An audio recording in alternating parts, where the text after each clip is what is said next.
fellow YouTubers. I haven't seen you guys for a long time, but sometimes work and real life kind of like sneak in, and you can do less gaming and less videos about gaming.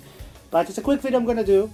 Special feature is my great pickup from England, and I'll come to it soon. So first of all, thank you very much for David Outlaw Store that helped me. He was my proxy in America. He helped me get a really good condition Vectrex controller. The seller unfortunately would not ship it to Japan, so he was my proxy and he sent it to me, and it's a fantastic condition. Thank you very much. I can properly play my Vectrex now.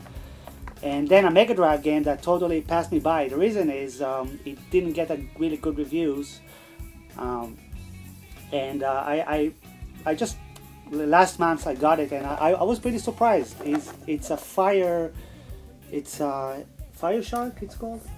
The English version. In Japanese it's called just Same, means shark. And it's a toaplan game, so you cannot really go wrong with a toaplan game, can't you? I played it just a couple of times, to be honest. I didn't really have time, but it's great. I really like the artwork on this one. It's a great game. It was hella cheap. And yeah, so I'm done with this. I still couldn't figure out the problem with my Batrider. Like in my older video, you can see my trouble that I had, and Faginaris suggested me to make a resistor thingy, and I made like a little, I made a little box with the switches. This is in and this is out. It's actually the same. It doesn't really matter. And it's pretty much take each one of the RGB line, and you have like a variable resistor on here, and you can adjust the power of each color. The thing is, in my case, it didn't really help. It works, but it works. It does what it's supposed to be doing. But I guess the problem doesn't lay in that. So just a little mod. I'm going to show you how it looks inside. This is how it kind of like looks inside. It's very simple. But whatever. Too bad it didn't work. Whatever. And my main pickup, this one has quite a story about it. I was trying to get like an Amiga CD32 for a long time. I didn't know if it was a good or bad decision. It was before I got the arcade Super Gun, and I wanted to explore more shoot 'em ups. I didn't know I'm going to get into arcade, but I started getting here and there some original CD32 games, and I couldn't get a console yet. I got one console, but I got refunded for this. It didn't work, and then Chef Solid was my proxy in England. Thank you very much. We worked out a deal, and I finally got the package to Japan. The thing is, Chef Solid Chris had to send it to France to my parents, and my parents wanted to send me a package by themselves. So they put everything together and they put the console in it. They were like, "What the fuck is that?" Well.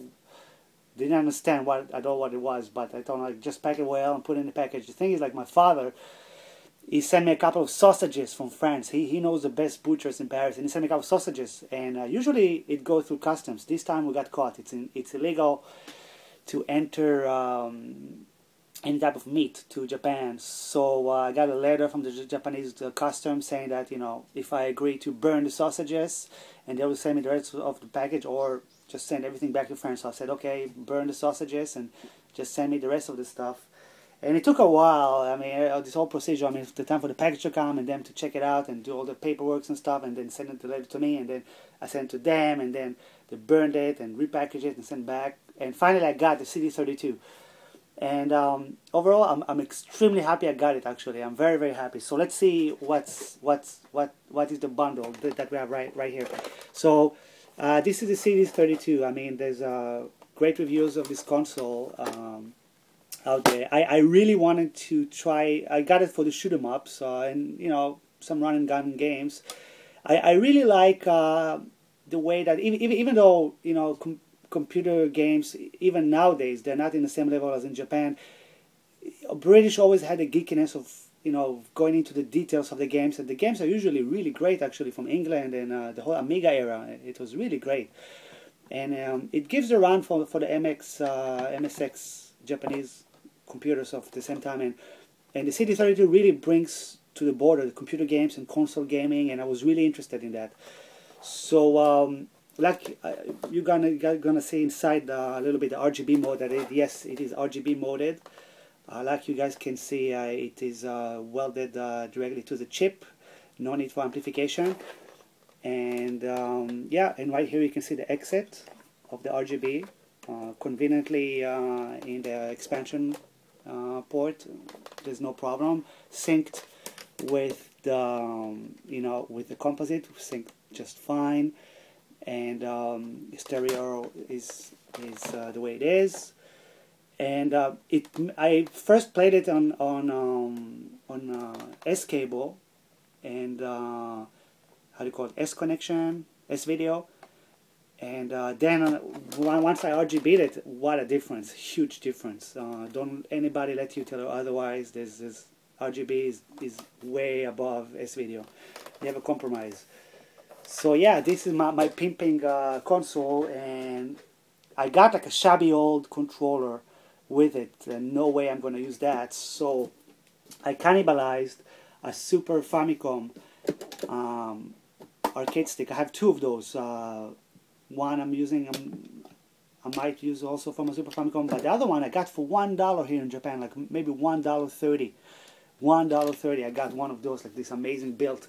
So like you guys can see inside, this is the the PCB, the board of the old controller with no micro switches. It is all welded up nicely to this excellent box. And yeah, even the start button even works. There's no, obviously there's no turbo, but I was able to, it was a little bit tricky, but the start button works, and even the color configuration is the same. It's fantastic. It works so great, and don't let anybody tell you otherwise. You gotta get like a proper CD32 controller. I mean, if you use the Mega Drive, you're gonna miss a couple of buttons. You're gonna miss the start button. You're gonna miss a whole bunch of buttons. So don't let anybody tell you otherwise. You need a proper arcade, and it's easy to mod. Like I did. All you have to do is get a proper box and work it. And between RGB and proper arcade sticks, the games are just great. I'm trying to master the art of making compilation. I don't know. I heard you can make compilation of regular Amiga computer on your CD32. I'm trying to figure out how to do it. But let's see about the games that I got. I got like a couple of original games. So first of all, Tower Assault. It is not a shmup, but it's a run and gun viewed from above. It has the Alien Breed and Alien Assault, Tower Assault. It's got two games in it. The first one and the second one, with great. This game has great atmosphere in it. You walk around and you hear like a sound of like a deserted colony, and aliens really look a little bit like the aliens of the Alien movie. Actually, of course, this is not a franchise game, but it's very kind of like similar between the Alien movies and this one. It's kind of like an adventure action game. Great. I mean, I'm really enjoying this one. Next, we have Super Stardust, which is like the Vectrex game. What's the name? Oh man, I have a shitty memory. But it's like the default Vectrex game, like with the minefield and everything. So this is like a techno house soundtrack. Really colorful, very highly playable, shooter. You guys know which Vectrex game I'm talking about. Come on. Then the mighty hero for how do you call this one? The Responsible Heroes. I mean, this game is off the shizzle. Really good game. What can I say about it? Very playful, really beautiful artwork, great music. This one of the reasons. Sorry, I got the CD32, and we have also the Mighty Banshee. I have a legit copy. See, beautiful. Graphics are very similar to another game that I really like, and I got the Chaos Engine. So this is like kind of like a Chaos shooter in a Chaos Engine kind of like environment, like steampunk.